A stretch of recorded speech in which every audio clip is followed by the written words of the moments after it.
school, to keep that system going where you gather around the dinner table and ask the right questions.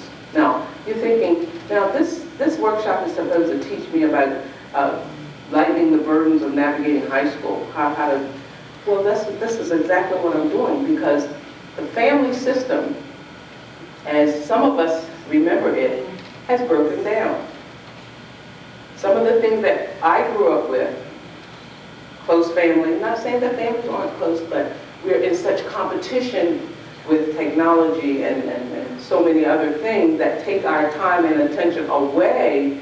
Our families are sometimes split, and the kids go this way, and mom and dad go this way, and everybody, and we never meet up again. We live in the same house, we eat the same food, not at the same time, we sleep in the same house, not at the same time, and we do all these things, but we're not as connected as we once were.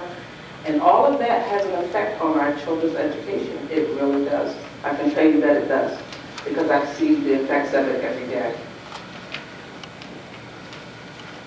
Now, this is for both very important things you need to know. Well, everything is important when you talk about your education, right? Everything is important. What career you want to have, what your principal's name is, it's all important because it all plays a role in your success. One of the first questions that I asked myself, and when I started writing this book, it was kind of difficult, but I tried to put myself in the shoes of a transitioning 8th grader. And I think I accomplished that pretty well. But what I found out in talking to students is that they were not really sure of what exactly was required of them once they got to high school. Now, they knew that they had to go to class. They knew that mom and dad expected them to get good grades. They knew that you go to high school for 4 years, and they knew that you graduate and go to college or go to work. Now, most high school students know that. But what they don't know is, for instance, when you're in middle school and elementary school, the classes that you take, there's not a credit assigned. Now, this might seem like fundamental information, but you'd be amazed at the number of students that don't know it. And you'll be amazed at some of the parents that haven't really thought about sharing it. And that's what I'm trying to do today. When you take a class in high school, you earn what's called a credit. Okay? At the end of your 9th grade year, freshman year, your credits, you have to have a certain number of credits, and those credits have to be in certain areas before you can pass the 10th grade. Now, a lot of students don't really think about that, and that's another thing. You can go to the guidance counselor about it and say, well, you earn credits. What exactly does that mean? How do I transition my credits from one grade to the other? Explain that to me, and we will. Another thing that's required in high school is becoming involved in school life. What is that? What does that have to do with anything? Well, how many of you have a lot of friends? I mean a lot of friends. Okay. Some students don't have any friends. They're what we call loners. They're the students that you see eating in the cafeteria by themselves. They don't really get involved in activities. And for different reasons, they kind of stay, they're kind of to themselves. Well, one of the goals of the high school is to produce well-rounded students. What does that mean? That means the students that is not only academically sound, but they have good social skills, they have good communication skills, good listening skills, and good people skills. Well, why is that important? Well, how many of you are planning to go to college after high school? Raise your hand. 1, 2, 3, 4, 5. Okay, very good. 6, very, very good.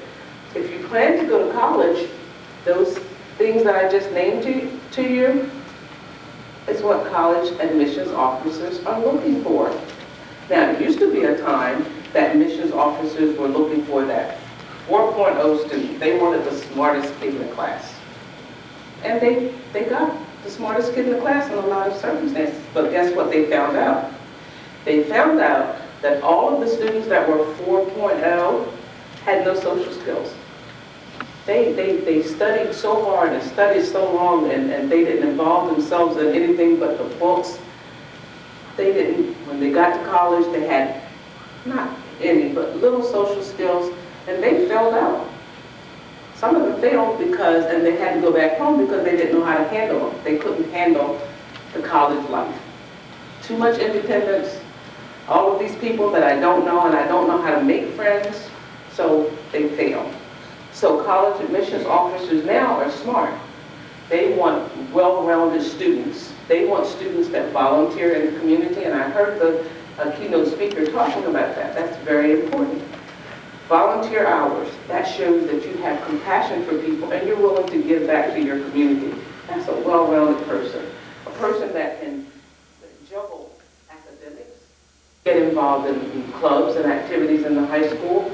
That's what college reps are looking for. In addition to a GPA. Who can tell me what a GPA is? Do I have any seniors? Oh, I have a senior in the house. Oh, I have two seniors.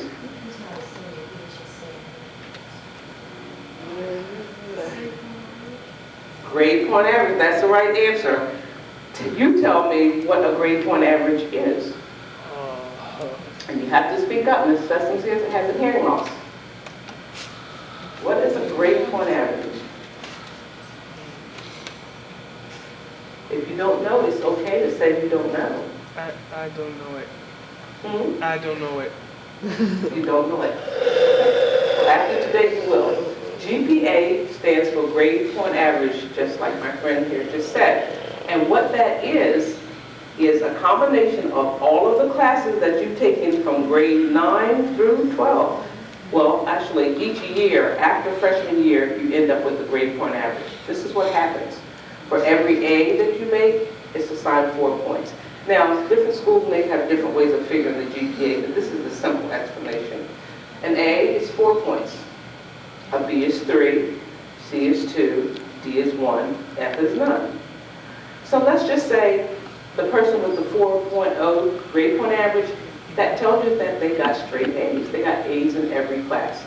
They take those numbers, add them together, and divide it by the number of classes that you had, and that's how you get your GPA.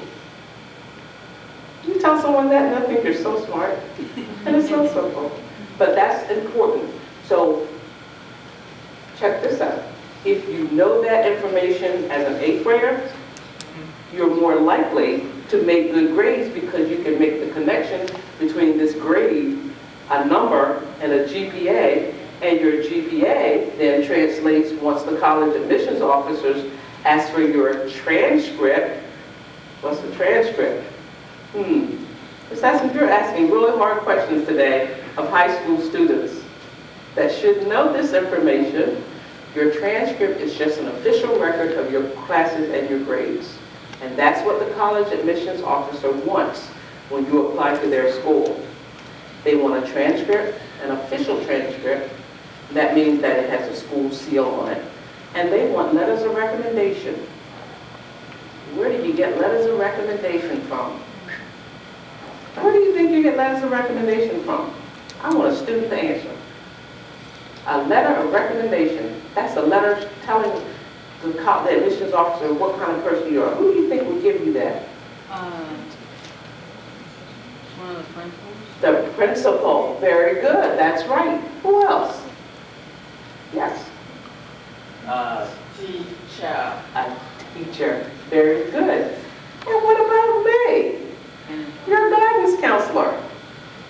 All of these people, the people that you work for, you have a part-time job, the people that you've done volunteer hours for, all of these people can give you glowing letters of recommendation and say, this student is a good student, they volunteer their time, they do all these wonderful things in the community. Then the admissions officer will take your letters of recommendation and your transcript and compare it to all of the other students that apply to their school, and they'll pick from that pool of students. And if you're selected, apply to college. If you get accepted, you get an envelope, a big one.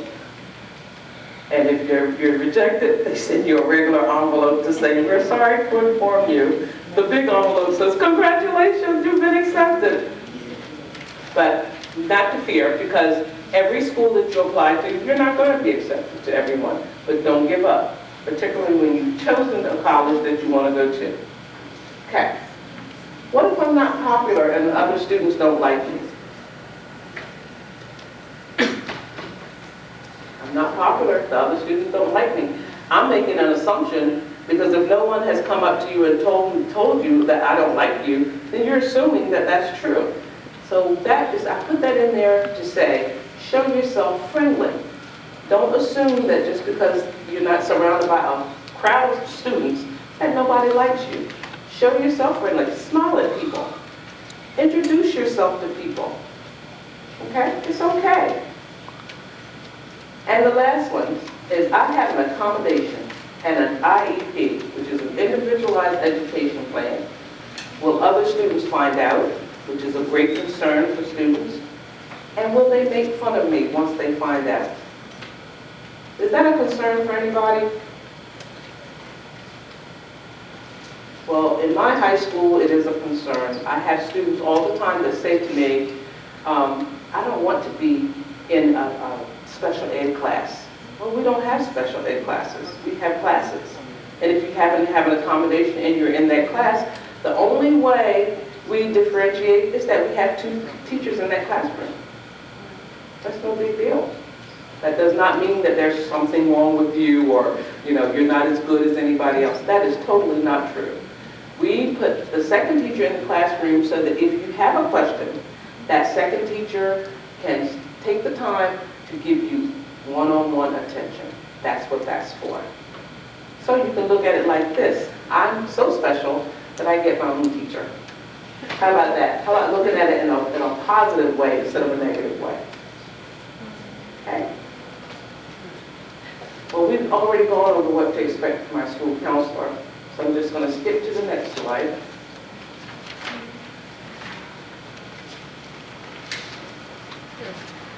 Okay.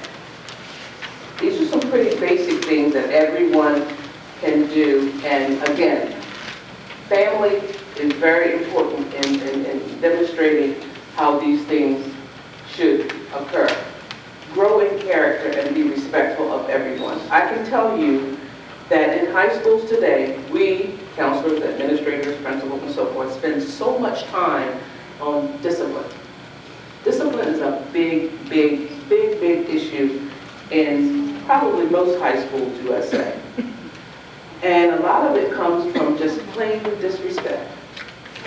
And a lot of it comes from students who, I'm not going to say haven't been taught, because I believe we teach our children. They just choose the behaviors that they're going to display in school. I know the teaching's there, but I can assure you that if some parents knew how their students behaved in school, they'd probably be at that school a lot more frequently than they do. So a lot of our time is spent with discipline issues, and as the student said earlier, fights among other students, a lot of gossip, so to speak. That wastes time and it takes away from your character. Do yourself a favor, broaden your circle of friends. I put that in there because a lot of times transitioning 8th graders expect that when they come to 9th grade, the friends that they came to high school with, that they're going to stay right with that little small circle of friends. And that's okay, but you need to broaden that circle of friends because you might learn something different. You might get to know people from other countries. You may get to know people, that have the same interests that you have. Just broaden the circle a little bit, and you'll be the better for it. Communicate your needs to your parents and teachers. I think that's pretty self-explanatory. We find that students don't do that until there's a problem, then they'll go to talk to someone. Well, if you have an issue, if you talk to someone before it becomes a major issue, we're better able to help out with that. And I just want to encourage you that because you have made it this far in your academic career, meaning that you've made it to high school, you should have the utmost confidence that you have what it takes.